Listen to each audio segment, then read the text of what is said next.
Pandian stores சீரியலோட upcoming episode என்னென்னு பார்க்கலாம். முத்துவேல் வடிவுன்னு எல்லாரும் ராஜி சொன்னதெல்லாம் நம்பி மனசு மாறிடக்கூடாது, ராஜி பக்கம்தான் நியாயம் இருக்குது அப்படின்னு சொத்தெல்லாம் ராஜிக்கு போயிடுச்சுன்னா அப்புறம் நம்ம பையன் என்ன செய்வான், நம்ம வாழ்க்கை என்னாகிறது, அண்ணன் ரொம்பவே ராஜி சொன்னதை யோசிக்கிறாரே அப்படின்னு வீட்டில் தேவையில்லாமல் பிரச்சனை செஞ்சிட்ருக்காரு.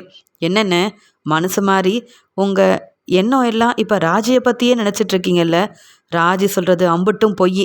நான் சொல்கிறத மட்டும் கேளுங்க. இந்த குடும்பத்துக்காகவும் ஏன் ராஜி செஞ்ச தப்புக்காக என் பையன் மட்டும்தான் உங்களுக்கு நல்லது செஞ்சுருக்கான். அதனால் என்னை பற்றியும் என் பையனை பற்றியும் யோசிக்காமல் என்னைக்கு உங்கள் சம்மந்தி குடும்பத்து பக்கம் போகிறீங்களோ அன்னைக்கெலாம் உங்களை நான் என் அண்ணன்னு கூட பார்க்க மாட்டேன். அண்ணி உங்களுக்கும் தான் அப்படின்னு சொல்ல இங்கே அமைதியாகவே இருக்கிறாங்க வடிவு. ஆனாலும் முத்துவேலுக்கு தோணுது, ராஜி சொன்னது எல்லாமே உண்மைதான். பழனியும் அப்படி தானே சொன்னான். வீடு தேடி வந்து பழனி ஏற்கனவே ராஜி வேற ஒரு பையனை தான் விரும்பினா, அதுக்கப்புறம் எப்படி கதிரை கல்யாணம் பண்ணிக்கிட்டான்னு நானே ரொம்ப குழப்பத்தில் இருந்தேன். இப்போ தானே எனக்கே உண்மை தெரிய வருதுன்னு தனக்கு தெரிஞ்ச உண்மையை பழனி சொல்லிட்டு போனால. அப்போ என் பொண்ணுக்கு ஒரு பிரச்சனை உடனே கதிர் தன்னை பற்றியும் தான் வாழ்க்கையை பற்றியும் யோசிக்காம பெரிய உதவி செஞ்சுருக்கான். அது புரியாமல் இந்த சக்திவேல் வேற என்னென்னவோ பேசிகிட்டு இருக்கானே. நான் மனசு மாறி ராஜியை ஏற்றுக்க கூடாது, கதிர் இந்த வீட்டு மாப்பிள்ளையாக வரவே கூடாதுன்னு சக்திவேல் நினைக்கிறான் அப்படின்னு சக்திவேலோட திட்டம் என்னன்னு முத்துவேல் நல்லாவே புரிஞ்சுக்கிறாரு. கடையிலேருந்து பாண்டியன் வீட்டுக்கு வந்த உடனே எல்லாரும் சாப்பிட்டுட்டு இருக்கும்போது பாண்டியன் ரொம்ப அமைதியாக இருக்காரு. அப்போவே கோமதி புரிஞ்சுக்கிறாங்க. என்கிட்ட தான் தனியாக கேள்வி கேட்பாரு, இந்த கல்யாணத்தை பற்றி உண்மையாகவே உனக்கு தெரியாதான்னு. பாண்டியன் என் வீட்டுக்காரர் கேள்வி கேட்டா என்ன பதில் சொல்கிறது, சமாளிக்கணும். எனக்கும் இந்த பிரச்சனையெல்லாம் தெரியும்னு சொன்னால் கோவத்தில் என்ன வீட்டை விட்டு வெளியில் அனுப்பிட்டா என்ன செய்கிறது அப்படின்னு சொல்லி கோமதி நினைக்கிறாங்க. கடையிலேருந்து வந்த பாண்டியன் சாப்பிட்டுட்டு கோமதி கிட்ட வந்து, கோமதி உங்ககிட்ட ஒரு முக்கியமான ஒரு கேள்வி கேட்க வேண்டியது இருக்குன்னு சொல்ல, எனக்கு தெரியுங்க கதிரோட கல்யாணத்தை பற்றியா அப்படின்னு சொல்ல, அது எப்படி கோமதி, நான் சொல்கிறதுக்கு முன்னாடியே நான் இதுதான் கேட்க போகிறேன்னு நீயா சொல்கிறேன்னு பாண்டியன் கேட்குறாரு. வேற ஒன்றும் இல்லைங்க, அந்த பிரச்சனை தானே இப்போ போயிட்டுருக்கு, அதனால தானே சொல்லும்போது, இல்லை இங்கே விரும்பாமல் இந்த கதிர் வந்து ராஜிக்கு உதவி செஞ்சது, கல்யாணம் பண்ணிக்கிட்டதுன்னு இந்த பிரச்சனையெல்லாம் உனக்கு தெரியுமா அப்படின்னு கேட்க, இல்லைங்க எனக்கு தெரியவே தெரியாது, ராஜி சொன்னப்ப எனக்கு அம்புட்டு கோவம் வந்தது, இருந்தாலும் கதிர் என் அண்ணன் பொண்ணுக்காக ஒரு நல்லது செஞ்சுருக்கானேன்னு நானும் அமைதியாகவே இருந்துட்டேங்க அப்படின்னு சொல்ல, எனக்கும் அவ்வளோ பெருசாக கோவம்லாம் வரலை, கதிரை நான் நல்லா வளர்த்துருக்கேன்னு மட்டும்தான் தோணுச்சு. என்னதான் அந்த முத்துவேல் சக்திவேல் நம்மளுக்கு ஆகாத ஒரு குடும்பமாகவே இருந்தாலும் அவங்க குடும்பத்தில் உள்ள பொண்ணுக்கு ஒரு பிரச்சனைன்னு உடனே கதிர் எதை பற்றியும் யோசிக்காம இப்படி ஒரு உதவி செஞ்சு கூப்பிட்டு வந்தான் பார்த்தியா, கல்யாணமான அன்னைக்கே எல்லாரும் முன்னாடியும் கதிர் இதை சொல்லியிருக்கணும் அப்படின்னு சொல்லும்போது, அது எப்படிங்க கதிர் சொல்லுவான், ராஜி அவமானப்பட்டு நிற்கக்கூடாதுன்னு தானேங்க கதிர் இப்படி ஒரு முடிவெடுத்து கூட்டிகிட்டு வந்தான் அப்படின்னு சொல்கிறாங்க கோமதி. பரவாயில்ல, வர வர கதிருக்கு நீ ரொம்ப தான் சப்போர்ட் பண்ணுறேன்னு சொல்ல, ஆமாங்க கதிர் தான் எந்த தப்பும் செய்யலையே, நீங்களும் கதிரை தப்பாக தானே புரிஞ்சுக்கிட்டு திட்டிக்கிட்டே இருந்தீங்க, அந்த பணம் நகைன்னு எல்லாத்தையும் எடுத்துகிட்டு போனது நீதானான்னு கேள்வி கேட்டிங்கல்ல, அப்போ கூட ராஜி இந்த உண்மையை சொல்லாமல் கதிருக்கு சப்போர்ட் பண்ணிகிட்டே இருந்தா, இப்போ தானே புரியுது என்ன நடந்திருக்கு, எப்படி இந்த கல்யாணம் நடந்ததுன்னு. எப்படியோ என் அண்ணன் பொண்ணு இந்த வீட்டுக்கு மருமகளாக வரவும் நம்ம கொடுத்து தானங்க வச்சுருக்கணும், என் அண்ணன் யாரும் நம்மளை தப்பாக பேசிடக்கூடாதுன்னு அதுவும் கதிருக்கு சப்போர்ட் பண்ணி உண்மையை சொல்லி கதிரை தலை நிமிர வச்சுட்டாலங்க ராஜி. இப்படியெல்லாம் நடந்தது எனக்கு தெரிஞ்சிருந்தா உங்ககிட்ட நான் சொல்லாமல் இருந்திருப்பேனா, உண்மையாகவே எனக்கு தெரியாதுங்கன்னு சொல்ல, இல்லை கோமதி நீயும் அங்கே கோயிலுக்கு மீனாவை கூட்டிகிட்டு போயிருந்தல்ல, அப்போ உனக்கு இதெல்லாம் எப்படி தெரியாமல் இருந்ததுன்னு தான் எனக்கு கொஞ்சம் சந்தேகமாக இருக்குன்னு சொல்ல, என்னெல்லாம் சந்தேகப்படாதீங்க, உங்ககிட்ட நான் எந்த உண்மையும் மறைச்சி வைக்கவே மாட்டேன், எதுவாக இருந்தாலும் சொல்லிடுவேங்க, அது கதிரா எடுத்த முடிவு தான் ராஜியை கல்யாணம் பண்ணி கூட்டிகிட்டு வந்திருக்கான், ஆனால் உண்மை இப்போ தானங்க தெரிய வந்தது, இனியாவது கதிரை திட்டாமல் அவன் மனசை புரிஞ்சுக்கிட்டு நீங்கள் தாங்க அவனுக்கு எல்லா உதவியும் செய்யணும், பார்த்தீங்கள கதிர் நம்ம குடும்பத்தை வந்து தலை நிமிர வச்சுட்டான் அப்படின்னு சொல்லும்போது, இனி என் அண்ணன் 2 பேரும் நம்ம குடும்பத்தை அவமானப்படுத்தவே மாட்டாங்க, அப்படி ஒரு சரியான பதில் கொடுத்துருக்கா, உண்மையை சொல்லி இப்படி செஞ்சதுனால என் அண்ணன் குடும்பத்துக்கே ராஜி ஒரு சரியான பதிலை தாங்க கொடுத்துருக்கா அப்படின்னு நடந்தது எல்லாம் தனக்கு தெரியுன்ற உண்மை பாண்டியனுக்கு தெரிஞ்சிடக்கூடாதுன்னு இப்படியெல்லாம் போய் சொல்லி சமாளிக்கிறாங்க கோமதி. பிஸ்னஸ்க்காக சரியாக சாப்பிடாம அங்கே இங்கேன்னு எப்படியாவது ட்ராவல்ஸ் ஆரம்பிச்சிடணும் அப்படின்ற எண்ணத்தில் அங்கே வெளியிலேருந்து வராரு கதிர். இதை பார்த்த உடனே கோமதி, என்ன கதிர் சாப்பிடக்கூட வரமாட்டிக்கிற, எப்போ பார்த்தாலும் வெளியில் வேலை இருக்குன்னு கிளம்பி போயிடுற அப்படின்னு சொல்ல, உடனே அங்கே பாண்டியன் வரதை பார்த்துட்டு, சரிம்மா நான் என் ரூமுக்கு போகிறேன் அப்படின்னு சொல்ல, இரு கதிர் நீ எவ்வளோ பெரிய ஒரு நல்லது செஞ்சுருக்க. அதெல்லாம் செஞ்சுட்டு அந்த உண்மையை நீ ஏன் என்கிட்ட சொல்லாமல் மறைச்ச? நீ நல்லது தானே செஞ்சுருக்க, அதை என்கிட்டயாவது சொல்லியிருக்கலாம்ல. ஏன்னா உன்னை தப்பாக புரிஞ்சுக்கிட்டு தேவையில்லாமல் அந்த முத்துவேல் பொண்ணை கல்யாணம் பண்ணிட்டு வந்துட்டியே, அதுவும் சொத்துக்காகவும் நகைக்காகவும் பணத்துக்காகவும் தான் இப்படி நீ செஞ்சேன்னு அவங்க பேசும்போது தாங்க முடியாமல் நானும் உன்னை அவமானப்படுத்தினேன், வெளுத்து வாங்கினேன். அதெல்லாம் பார்த்துட்டு ராஜி ரொம்ப கஷ்டப்பட்டிருப்பால, நீயும் மனசு வேதனைப்பட்டிருப்ப. என்னை மன்னிச்சிருப்பா. உன்னை புரிஞ்சிக்காம நான் தான் நிறைய தப்பு பண்ணிட்டேன் கதிரு அப்படின்னு சொல்லும்போது, என்னப்பா நீங்கள், உங்களுக்கு உரிமை இல்லையாப்பா? நான் செஞ்சது தப்பு தான். நான் என்ன செஞ்சுருந்தாலும் அந்த உண்மையை உங்ககிட்ட வந்து சொல்லியிருக்கணும்ப்பா. ராஜி இப்படி இந்த உண்மையை எல்லார்கிட்டையும் சொல்லுவான்னு நானே எதிர்பார்க்கலப்பா அப்படின்னு சொல்லும்போது, எப்படியோ இப்பயாவது ராஜி நீ எவ்வளோ பெரிய நல்லது செஞ்சுருக்க, அதுவும் முத்துவேல் முன்னாடியே உன்னை விட்டு கொடுக்காம உன்னை தலை நிமிர வைக்க ராஜி உண்மையை சொன்னது ரொம்ப நல்லது தான். இனி அந்த குடும்பத்தில் உள்ள யாரும் நம்மளை பற்றி தப்பாக பேச மாட்டாங்க, தப்பாக நினைக்க மாட்டாங்கல்ல. சின்ன சின்ன பிரச்சனையும் பெருசாக்க மாட்டாங்கல்ல. அது வரைக்கும் ராஜி இந்த உண்மையை சொன்னது ரொம்ப நல்லது தான்ப்பா, நல்லது தான் கதிரு அப்படின்னு சொல்ல, சரிப்பா நான் இனி எது செய்கிறதா இருந்தாலும் உங்ககிட்ட சொல்லாமல் இருக்க மாட்டேன்ப்பா. நான் செஞ்சதும் தப்பு தான்ப்பா அப்படின்னு பேசிட்டு தன்னுடைய ரூமுக்கு போக இதை பார்த்துட்டு இருந்த ராஜி ரொம்ப சந்தோஷப்படுறாங்க. பரவாயில்ல கதிரு, உன்னை உங்கள் அப்பா புரிஞ்சுக்கிட்டாரு பார்த்தியா, இதெல்லாம் பார்க்க ரொம்ப சந்தோஷமாக இருக்குது. என் வீட்டில் உள்ள என் அப்பா, சித்தப்பா, என் அண்ணன், அப்பத்தானி எல்லாருக்கும் உன்னை பற்றி புரிய வைக்கணும்னு நினச்சேன். அதே மாதிரி எப்பயுமே உன்னை அவமானப்படுத்தின இங்கே வந்து உன் அப்பா பாண்டியன் கூட உன்னை புரிஞ்சுக்கணும்னு நினச்சேன். அதனால தான் வேறு வழி இல்லாமல் உண்மையை சொல்லிட்டேன். நான் செஞ்சது தப்பான்னு கூட எனக்கு தெரியாது. ஆனால் நான் இப்படி செஞ்சதுக்கு காரணம் நீ தான். உன்னை யாரும் என் முன்னாடி தப்பாக பேசவும் கூடாது, தப்பாக நினைக்கவும் கூடாது. எனக்குன்னு எம்புட்டு பெரிய உதவி செஞ்சு என் வாழ்க்கையவே நீ காப்பாத்திருக்க. நான் மட்டும் அந்த கண்ணனை நம்பி போயிருந்தா எவ்வளோ கஷ்டப்பட்டிருப்பேன். ஆனால் இந்த வீட்டுக்கு என்னை மருமகளாக வர வச்சு எனக்குன்னு தேவையான எல்லாத்தையும் செஞ்சு என்னை எம்புட்டு நல்லா பார்த்துக்கிற. நான் ஆசைப்பட்ட மாதிரியே என்னை படிக்க வச்சு நான் பெரிய ஒரு வேலைக்கு போகணும்னு நினைக்க, நான் நினச்ச எல்லாத்தையுமே நீ நடத்தி காமிக்கணும்னு நினச்சல்ல. உன் மனசு என் அப்பாவுக்கு கூட வராது. உன் நல்ல மனசுக்காக தான் இனி யாரும் உன்னை தப்பாக பேசக்கூடாதுன்னு நான் உண்மையை சொன்னேன்னு சொல்லும்போது, போதும் ராஜி, நான் செஞ்சது உதவிதான், ஆனால் அதுக்கு நீ எப்போ பார்த்தாலும் என்னை பாராட்டி புகழ்ந்து பேசிக்கிட்டே இருக்கியே அப்படின்னு சொல்ல, ஆமாம், என் வாழ்க்கையில் நீ ரொம்ப முக்கியம். உனக்கு என்னென்ன நான் பெரிய ஒரு வேலைக்கு போனதுக்கப்புறம் உனக்கு என்ன வேணுமோ எல்லாத்தையும் நான் செய்யணும், எல்லாத்தையும் வாங்கி கொடுத்து உன்னை சந்தோஷமாக பார்த்துக்கணும். அது மட்டும்தான் இப்போதைக்கு என் எண்ணமே.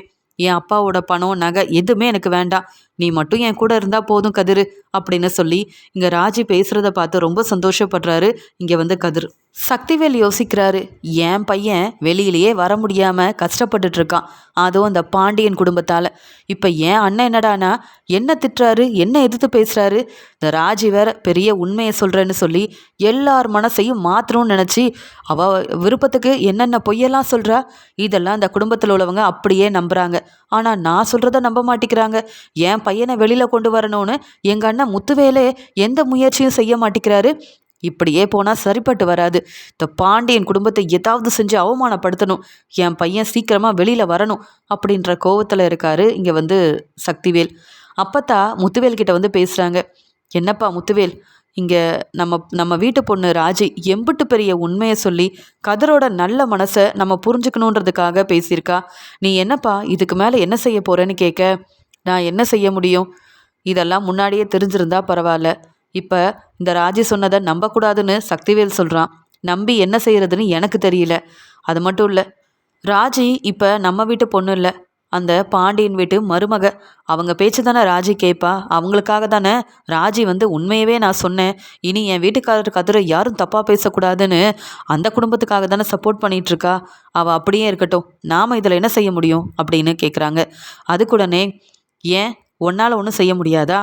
உன் பொண்ணு இம்பிட்டு பெரிய உண்மையை சொல்லி இந்த கதிர் எவ்வளோ பெரிய நல்லது செஞ்சுருக்கான்னு கதிரோட நல்ல மனசை புரிய வச்சுருக்கா. சொல்லப்போனால் அந்த வீட்டு மருமகளாக இருந்தாலும் உன்னோட பொண்ணு தான் ராஜி. ராஜிக்கு செய்ய வேண்டிய எல்லாத்தையும் நீ சரியாக செய்யணும். ஏன் உன் சொத்தெல்லாம் நீ ராஜிக்கு தரமாட்டியா? உனக்கு இருக்கிறது ஒரே பொண்ணு, அவளுக்கு செய்யாமல் வேறு யாருக்கு செய்ய போகிற? இப்போ கூட தப்பு செஞ்ச நம்ம வீட்டு குமரவேலுக்கு சக்திவேல் சப்போர்ட் பண்ணலையா? குமார் தப்பு செஞ்சுருந்தாலும் அவன் வெளியில் வரணும், என் பையன் இந்த வீட்டில் சந்தோஷமாக இருக்கணும்னு சக்திவேல் நினைக்கும்போது, எந்த தப்பும் செய்யாமல் தன்னுடைய வாழ்க்கையை நல்லா அமைச்சுக்கிட்ட ராஜிக்கு பெரிய உதவி செஞ்சு நல்லபடியாக வாழ்க்கை கொடுத்த கதிருக்கும் நீ தான் வந்து ஏதாவது உதவி செய்யணும். ஏன் உன் சொத்தையே நீ கொடுத்தா கூட பரவாயில்ல. பணத்துக்காக கதிரும் ராஜியும் என்னைக்கும் ஆசைப்பட மாட்டாங்க. என்ன இருந்தாலும் ராஜி உன் பொண்ணு, கதிரு உன் மருமக. அவர் இப்போ பிஸ்னஸ் ஆரம்பிக்கணுன்ற மாதிரி தானே அந்த நகையெல்லாம் கொண்டு போய் வைக்கிறதுக்காக ராஜி போனதுனால இம்புட்டு பெரிய பிரச்சனை வந்தது. ஏன் கதிர் பிஸ்னஸ் ஆரம்பிக்கிறதுக்கு நீ ஒரு நல்ல மாமனாராக இருந்து உதவி செய்யக்கூடாது? அதை சக்திவேலுக்கு தெரியாமல் நீ செஞ்சா உன் தம்பி சக்திவேலுக்கு தெரியவா போகுது? இத்தனை நாள் பெருசாக உன் மாப்பிள்ளை கதிருக்கும் உன் பொண்ணுக்கும் நீ எதுவுமே செய்யலை. ஆனாலும் பாண்டியன் வீட்டில் ராஜி ரொம்ப சந்தோஷமாக தான் வாழ்ந்துட்டுருக்கா.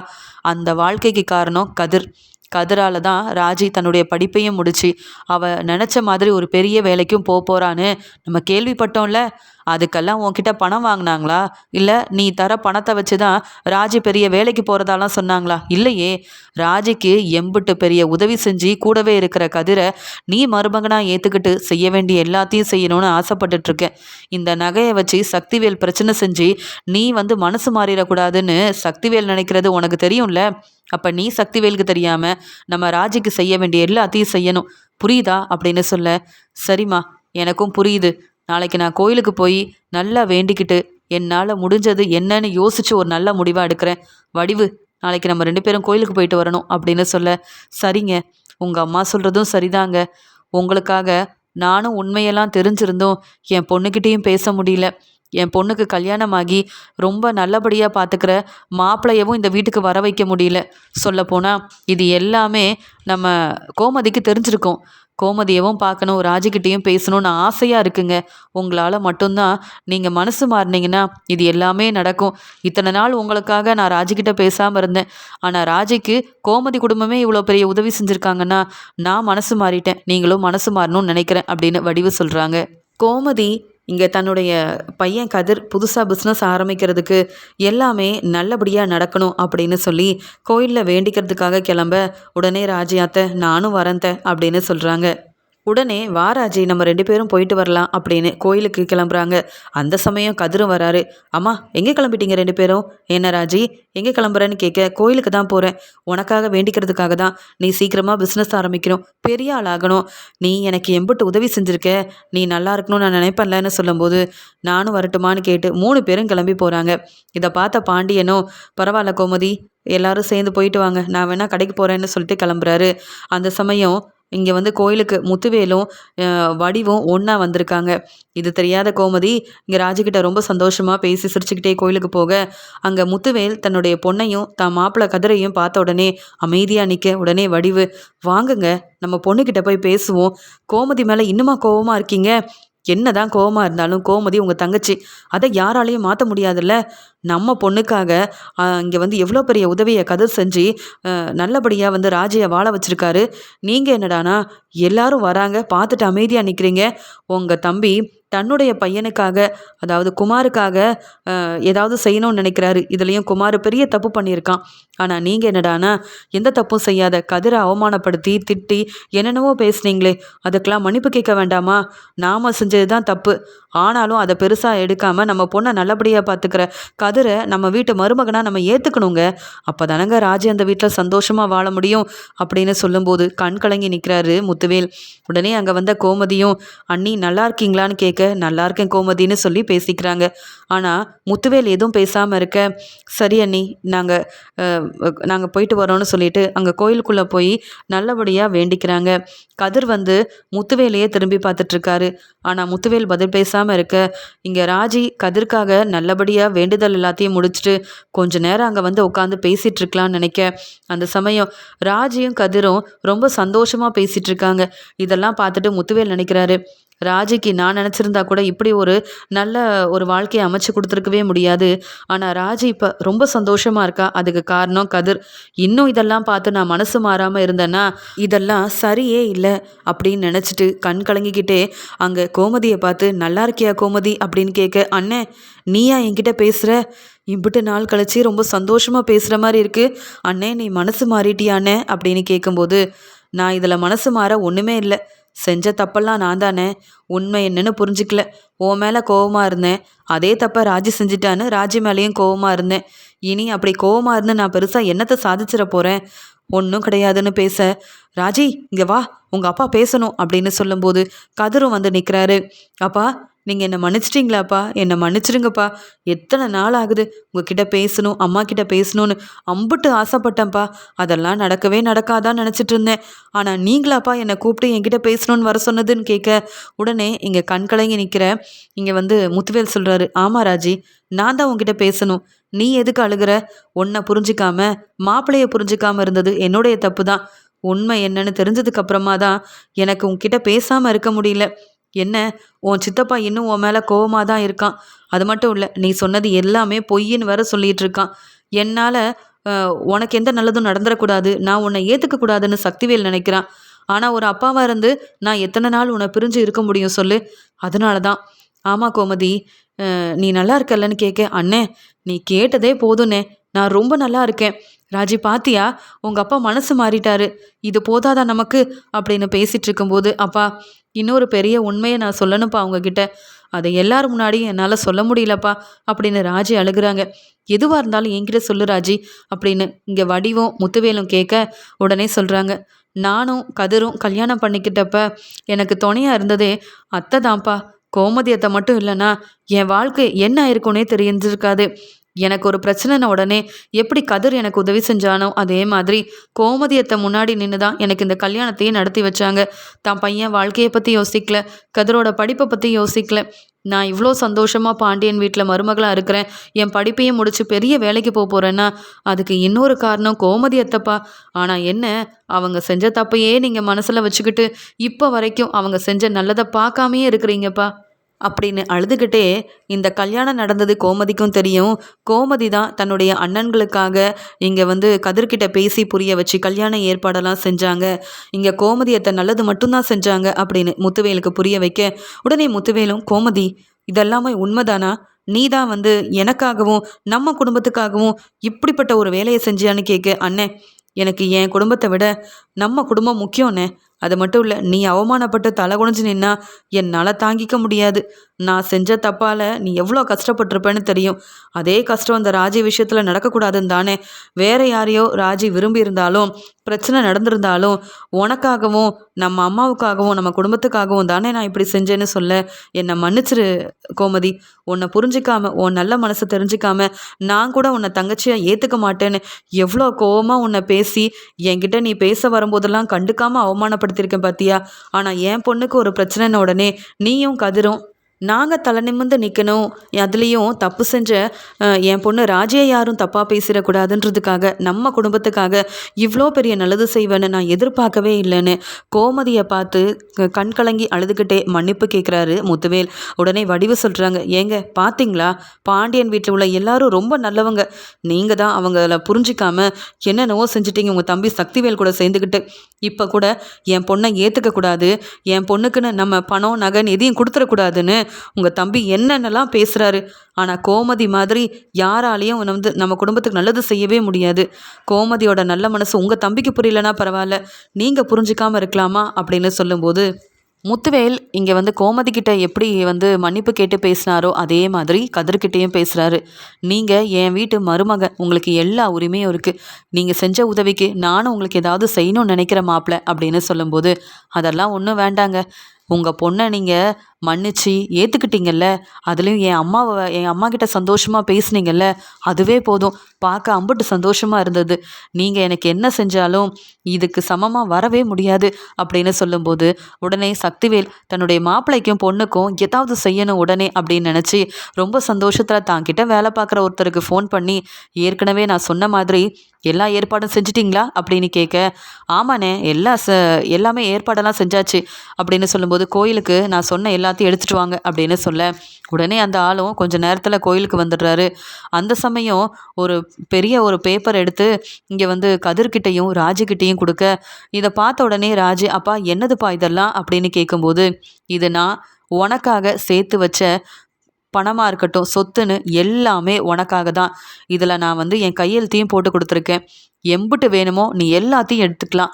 இதை உனக்காக வேற யாரும் இதை எடுத்துடக்கூடாதுன்றதுக்காகவும், என்னைக்கா இருந்தாலும் நீ என் பொண்ணு, நான் உனக்காக என்ன வேணாலும் செய்வேன்றதுக்காக உன் சித்தப்பா கிட்ட கேட்கல, உன் அப்பத்தா கிட்ட கேட்கல, நானே முடிவெடுத்து இதை உனக்காக தரேன் அப்படின்னு சொல்லி சக்திவேலுக்கு தெரியாம வீட்டில் யார்கிட்டையும் சொல்லாம தன்னுடைய பொண்ணுக்காகவும் மாப்பிள்ளை கதிருக்காகவும் அவர் சம்பாதிச்ச சொத்தை வந்து இங்கே வந்து கதிர் பேர்லையும் இங்கே ராஜி பேர்லையும் மாற்றி தரணும்னு முடிவெடுத்து அதை வந்து அப்படியே வந்து கையெழுத்து போட்டு இங்கே வந்து 2 பேர்கிட்டையும் கொடுக்க, இதை எதிர்பார்க்காத கோமதி, அண்ணே எதுக்குண்ணே, நீ மனசு மாறினதே பெருசு தான். இவங்க தான் இப்போ நல்லா படிச்சுட்டாங்களே, இவங்க இப்போ வந்து கதிர் வந்து டிராவல்ஸ் வச்சு பெரிய பிஸ்னஸ் ஆரம்பிக்கணும்னு நினைக்கிறான். அதே மாதிரி உன் பொண்ணு ராஜியும் அவன் நினச்ச மாதிரியே பெரிய வேலைக்கு போகிறானே, அப்புறம் எதுக்குண்ணே இதெல்லாம் சின்னனுக்கு தெரிஞ்சா பெரிய பிரச்சனை வரும்னேன்னு சொல்லும்போது, சக்திவேல் தப்பு செய்கிறான். ஆனால் நான் என் பொண்ணுக்காக இதை செய்யக்கூடாதுன்னு யாரும் சொல்ல முடியாது கோமதி, அந்த உரிமையும் கிடையாது. ஏன்னா இது நானே சம்பாதிச்சது. நான் சம்பாதிச்சதை என் பொண்ணுக்கு தராமல் என் மாப்பிள்ளைக்கு தராமல் வேற யாருக்கு தரப்போகிறேன்? அதனால் நான் செய்கிறதுல தப்பு இல்லை. நான் நல்லா யோசிச்சு வடிவுக்கிட்ட கேட்டு தான் இப்படி ஒரு முடிவெடுத்தேன். எத்தனை நாள் தான் இந்த சக்திவேல் பேச்சை கேட்டுக்கிட்டு என் பொண்ணை நான் ஏற்றுக்காமல் இருக்க முடியும்? என்ன தான் தப்பு செஞ்சுருந்தாலும் இங்கே ராஜி என் பொண்ணு. என் பொண்ணுக்கு இவ்வளோ பெரிய நல்லது செஞ்ச கதிரை நான் ஏன் விட்டு கொடுக்கணும்? கதிர் என் வீட்டு மாப்பிள்ளை. கதிருக்கு என்ன வேணும்னாலும் நான் செய்ய தயாராக இருக்கேன். அப்படி இருக்கும்போது நான் சம்பாதிச்ச பணம், நகை, என்னுடைய சொத்துன்னு எல்லாத்தையும் ராஜிக்கே நான் எழுதி வச்சுட்டேன். அதனால் இதை வேண்டான்னு மட்டும் சொல்லாதீங்க அப்படின்னு சொல்லிட்டு கதிர்கிட்டையும் ராஜிக்கிட்டையும் கொடுக்க, உடனே வடிவு, இதை வாங்கிக்க ராஜி, உனக்காக தான் உன் அப்பா ஆசாசியாக இதெல்லாம் தரணும்னு உங்கள் வீட்டுக்கே வந்து தரணும்னு நினச்சோம். ஆனால் இன்னைக்கு கோயிலில் வச்சு இதை கொடுக்க வேண்டிய நிலைமை. நீ சொன்னதெல்லாம் கேட்டு அம்புட்டு சந்தோஷமாக இருக்குது. உனக்கு ஒரு நல்ல மாமனார் மாமியார்னு இங்கே பாண்டியன் வீட்டில் உள்ள எல்லாரும் ரொம்ப நல்லவங்க, நல்ல ஒரு வாழ்க்கை கிடச்சிருக்கு. இதை விட உன் அம்மா எனக்கு என்ன வேணும்? நான் ரொம்ப சந்தோஷமாக தான் இருக்கேன். கதிர் உன்னை நல்லா பார்த்துப்பாருன்ற நம்பிக்கை எனக்கு இருக்குது. மாப்பிள்ளை, என் பொண்ணை நீங்கள் எவ்வளோ நல்லா பார்த்துக்கிறீங்களோ அதே மாதிரி நீங்களும் பிஸ்னஸ் செஞ்சு முன்னேறணும். நீங்கள் முன்னேறவே மாட்டீங்க அப்படின்னு சொன்ன எல்லார் முன்னாடியும் நீங்கள் தலை நிமிர்ந்து நின்னாதான் ராஜிக்கு அது பெருமை. நான் இப்படி ராஜிக்கிட்ட பேசினது என் தம்பிக்கு தெரியாது. என்னதான் அந்த குமார் தப்பு செஞ்சுருந்தாலும் அதுக்காக நான் முதல்ல உங்ககிட்ட மன்னிப்பு கேட்கணும் கோமதி. இங்கே ராஜி வந்து தப்பு செஞ்சுட்டா, குடும்பத்தையே அவமானப்படுத்திட்டான்னு நினச்சி தேவையில்லாமல் குமார் அரசி வாழ்க்கையில் பிரச்சனை செஞ்சுட்டான். அதுக்காக முதல்ல நான் உங்ககிட்ட மன்னிப்பு கேட்கணும். என்னை மன்னிச்சிரு. என்னதான் இருந்தாலும் நீ என்னுடைய சம்மந்தி. உங்ககிட்ட மன்னிப்பு கேட்குறதுல தப்பே இல்லை கோமதி. குமாருக்காக நான் மன்னிப்பு கேட்குறேன்னு குமார் செஞ்ச வேலை எல்லாத்துக்குமே இந்த கண் கலங்கி மன்னிப்பு கேட்குறாரு முத்துவேல் அண்ணன். இனி அரசி வாழ்க்கை நல்லா இருக்கும்னே, எனக்கு அந்த நம்பிக்கை இருக்குது. நீ மனசு மாறி வந்து பேசினல்ல, உன் பொண்ணு ராஜிக்காகவாது மனசு மாறினியே, அதுவே எனக்கு போதும். எனக்கு இதில் ரொம்ப சந்தோஷந்தான் அப்படின்னு கோமதி சொல்கிறாங்க. ரொம்ப நாள் கழிச்சு வடிவுக்கிட்டையும் இங்கே தன்னுடைய அப்பா முத்துவேல்கிட்டையும் ரொம்ப சந்தோஷமாக ராஜி பேசுகிறாங்க. இதை பார்த்துட்டு இங்கே கோமதியும் கதிரும் சந்தோஷப்படுறாங்க. மனசு மாறின என் அண்ணன் முத்துவேல் இனி ராஜிக்கும் கதிருக்கும் நல்லது மட்டும்தான் செய்வார். சக்திவேலால் என் குடும்பத்துக்கு இனி பிரச்சனை வராதுன்ற நம்பிக்கையோட வீட்டுக்கு போகிறாங்க கோமதி.